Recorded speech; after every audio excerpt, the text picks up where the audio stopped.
والصلاة والسلام على رسوله الكريم أما بعد অধ্যকার এই ধারাবাহিক বাস্তবায়ন কর্তৃক ব্যবস্থাপনায় পবিত্র মাহে রমজান উপলক্ষে ধারাবাহিক মজলিসের আজকে তৃতীয় দিবসে উপস্থিত সম্মানিত মুসলিম কেরাম মুরব্বিন আজম সবাইকে আমার সালাম। আসসালামু আলাইকুম ওয়া রাহমাতুল্লাহি ওয়া বারাকাতুহু। সম্মানিত মুসলিম কেরাম, আমাদের ধারাবাহিক আলোচনার পবিত্র কোরআন কারিম থেকে আজকের আলোচ্য বিষয় হচ্ছে সবচেয়ে ক্ষুদ্রতম সূরা সূরাতুল কাউসার। আমরা আজকে সূরাতুল কাউসার এবং এর অনুবাদ জানবো ইনশাআল্লাহ। বিসমিল্লাহির রহমানির রহিম। ইন্না আ'তাইনাকাল কাউসার, নিশ্চয়ই আমি আপনাকে কাউসার দান করেছি। আল্লাহ পাক রব্বুল আলামিন এই সূরার মধ্যে আমার রাসূল পাক সাল্লাল্লাহু আলাইহি ওয়াসাল্লামকে উদ্দেশ্য করে বলছেন, হে রাসূল, নিশ্চয়ই আমি আপনাকে কাউসার দান করেছি। ফাসল্লি লিরাব্বিকা ওয়ানহার, অতএব আপনার প্রতিপালকের উদ্দেশ্যে নামাজ আদায় করুন এবং কুরবানি করুন। আল্লাহ পাক আমার রাসূলকে বলছেন যে, হে রাসূল, আপনি আপনার রবের উদ্দেশ্যে নামাজ পড়ুন এবং কুরবানি করুন। ইন্না শানিয়াকা হুয়াল আবতার, নিশ্চয়ই আপনার প্রতি বিদ্বেষ পোষণকারী নির্বংশ। অর্থাৎ হে রাসূল, নিশ্চয়ই আপনার সাথে যারা দুশমনী রাখবে, আপনার সাথে যারা শত্রুতা পোষণ করবে, তাদের বংশই হচ্ছে নির্বংশ। সাদাকাল্লাহুল মাওলানাল আযীম ওয়া সাদাকা রাসূলুহুন নাবিয়্যুল হাবিবুল কারীম। সম্মানিত মুসলিম কিরাম, আমরা এই পর্যায়ে রাসূল পাক সাল্লাল্লাহু আলাইহি ওয়াসাল্লামের অসংখ্য হাদিস মুবারক থেকে একটি হাদিস এবং এর অনুবাদ জানব।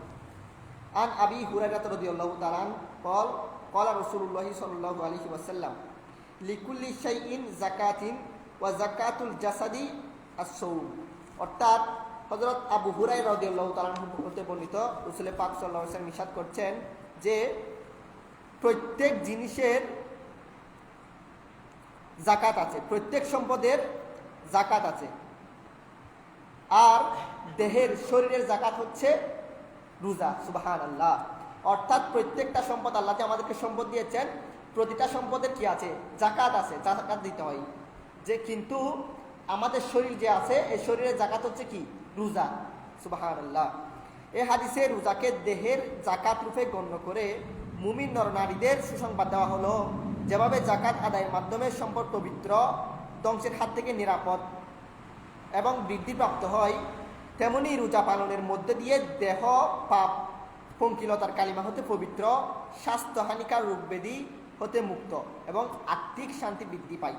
অর্থাৎ আমাদের সম্পদের যাকাত দেওয়ার মাধ্যমে যেভাবে আমাদের যাকাত সম্পদগুলা পবিত্র হয়, আমরা যখন যাকাত দিই তখন এই যাকাতের মাধ্যমে আমাদের সম্পদগুলা কি হয়? পবিত্র হয়। আর যদি যাকাত না দিই তাহলে সমগ্র যে সম্পদ সবগুলো হারাম ও পবিত্র হয়ে যাবে। যাকাতের মাধ্যমে যেভাবে ধন সম্পদ, টাকা পয়সা পবিত্র হয়, ঠিক একইভাবে আমাদের শরীর পবিত্র হওয়ার জন্য কি লাগবে? রোজা। আল্লাহ যে রোজা দিয়েছেন, এই রোজা দিয়েছেন আমাদের শরীরকে পবিত্র করার জন্য। সুবহানাল্লাহ। এবং বিজ্ঞানিক ব্যাখ্যা হচ্ছে, এই ডাক্তারদের পরিভাষা হচ্ছে, এই যে রোজার অসংখ্য ফজিলত আছে। এই রোজার মাধ্যমে আমাদের শরীরের এক বছরের যে মরিচিকা জমেছে, এই মরিচিকাগুলো কি হয়? পরিষ্কার হয়। সুতরাং এই রোজা আমাদের জীবন দুনিয়াতেও লাভ, আখিরাতেও এর উপকারিতা রয়েছে। সুবহানাল্লাহ। ওয়া সাদাকা রাসূলুহুন নাবিয়্যুল হাবিবুল আমিনুল মাকিনুল কারীম। সম্মানিত মুসলিম ইকরাম, এই পর্যায়ে আমরা এবার মাসাইল পর্বে আমরা কয়েকটি মাসালা শুনব। যেসব কারণে রোজা ভঙ্গ হয়ে যায় এবং শুধু কাজা ওয়াজিব হয়, অর্থাৎ কি কি কাজ করলে রোজা ভঙ্গ হয়ে যাবে এবং পরবর্তীতে কাজা আদায় করা কি হবে? ওয়াজিব হবে।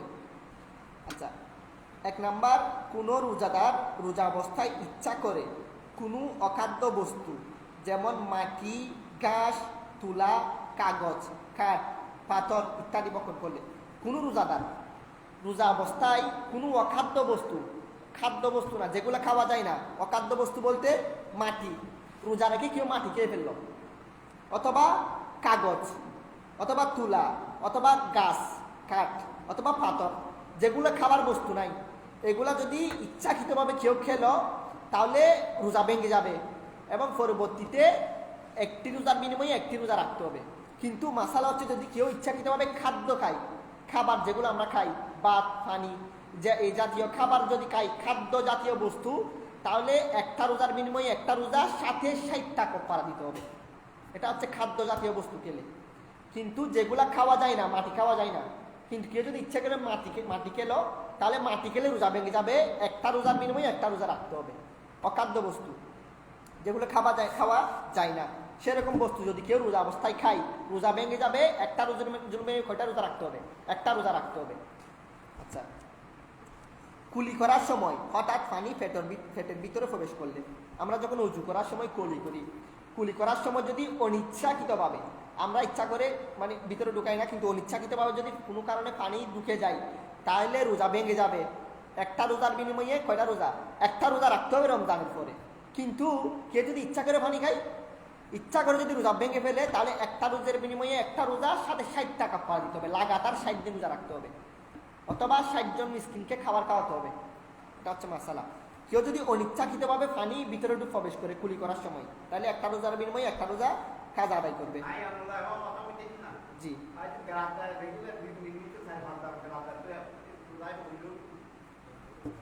ব্লাড বের হলে রোজা ভাঙবে না। শরীর থেকে কোনো জিনিস যদি বের হয় তাহলে রোজা ভাঙবে না, কিন্তু ভিতরে প্রবেশ করলে রোজা ভেঙে যাবে। যদি এটা ব্লাড হচ্ছে বের হচ্ছে, আপনার বের হওয়ার কারণে রোজা ভাঙবে না, কিন্তু যদি ভিতরে প্রবেশ করে, যেমন স্যালাইন, ইনসুলিন। জি, ঠিক আছে, সমস্যা নেই। এর পরবর্তীতে হচ্ছে জবরদস্তি বা জানের বইয়ে, জি, জবরদস্তি অথবা জানের বইয়ে অথবা অঙ্গহানির হুমকি দেওয়ার বাধ্য হয়ে পানি খাওয়ালে। কেউ যদি কাউকে বাধ্য করে যে তুমি এখন রোজা রাখছো, তুমি এখন খেতে হবে, না হয় তোমাকে মেরে ফেলবো, জানের বই দেখাই, অথবা তোমার হাত কেটে দেবো, পা কেটে দেবো, কেউ যদি জানের বই দেখায়, হুমকি দেয়, ওই অবস্থায় যদি বাধ্য হয়ে যান বাঁধানো তো ফরজ, আগে বাঁচতে হবে। মনে করেন আমাদের এখানে তো কোনো সমস্যা নাই, ভারতের মধ্যে আছে, চীনের মধ্যে, সেখানে রোজা রাখলে অনেক সময় রোজাদারের উপর আক্রমণ করা হয়।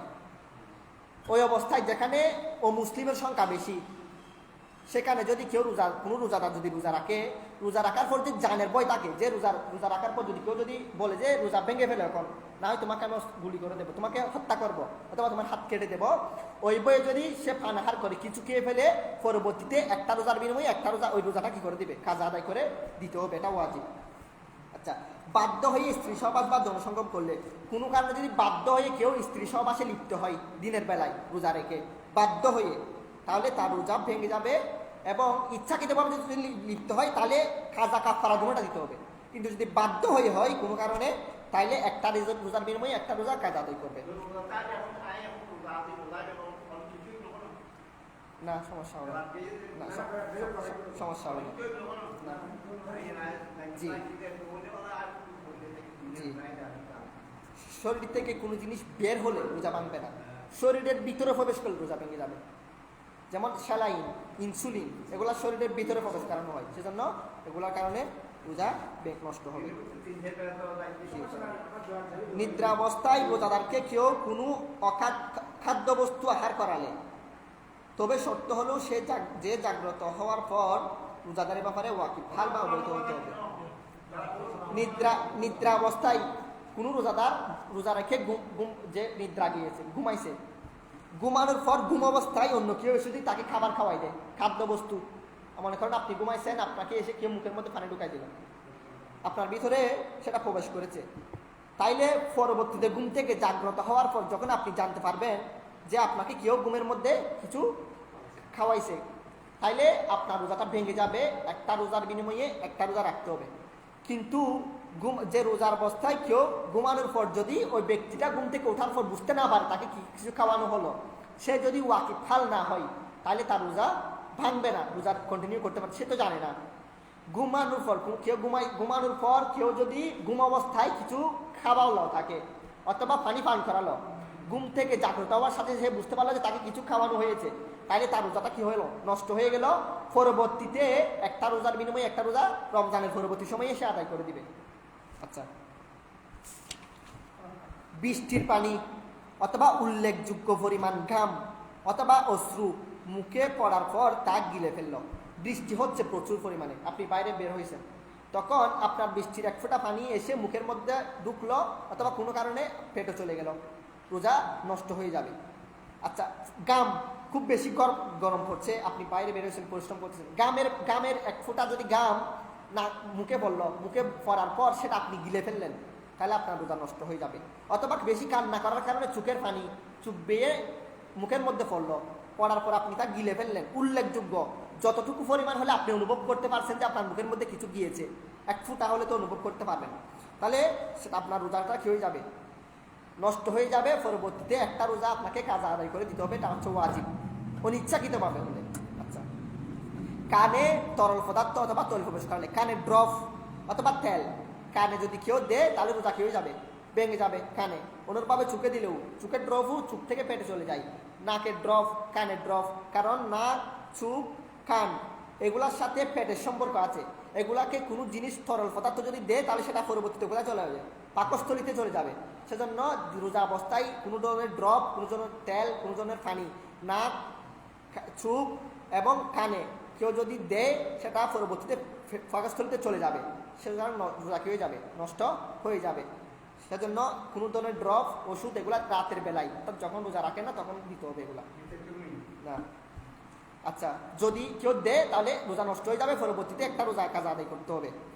ফ্যাটু মাথার ক্ষতস্থানে তরল ওষুধ লাগানোর ফলে তা ফেটে বা মস্তিষ্ক পৌঁছালে, ফেটে কেউ ক্ষতস্থান অর্থাৎ এখানে কেউ ছিঁড়ে গিয়েছে, অপারেশন হয়েছে, অথবা মাথায় কারো অপারেশন হয়েছে, সেখানে এমন ওষুধ তরল পদার্থ সে লাগিয়েছে, সেগুলা ফেটের ভিতরে চলে গেছে, বাইরে যদি ক্ষতস্থান হয় ভিতরে যাবে না, কিন্তু অপারেশন যদি করা হয় সেটার সাথে যদি ফেটের সম্পর্ক থাকে, মাথার যদি বেশি গভীরে হয় সেখানে কোনো তরল পদার্থ দিলে, ওষুধ দিলে সেটা মাথার ভিতরে চলে যাবে অথবা ফেটের ভিতরে চলে যায়, তাহলে তার রোজাটা কি হবে, নষ্ট হয়ে যাবে, এবং পরবর্তীতে একটা রোজা কি করতে হবে, কাজ আদায় করতে হবে। কিন্তু বাইরে হলে মনে করেন এখানে ছিঁড়ে গিয়েছেন, এখানে লাগিয়েছেন, সেটা তো ফেটে যাবে না, ফেটে না গেলে রোজা ভাঙবে না।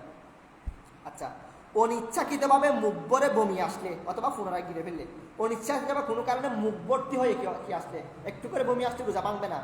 মুখ ভর্তি হয়ে যদি বমি আসে তাইলে এবার পরবর্তীতে কিছু অংশ সে গিলে ফেলেছে, মুখ ভর্তি হয়ে বমি আসছে, হ্যাঁ আবার গিলে ফেলেছে, কিছু বমি সে গিলে ফেলেছে, তাহলে কি হয়ে যাবে, রোজা নষ্ট হয়ে যাবে।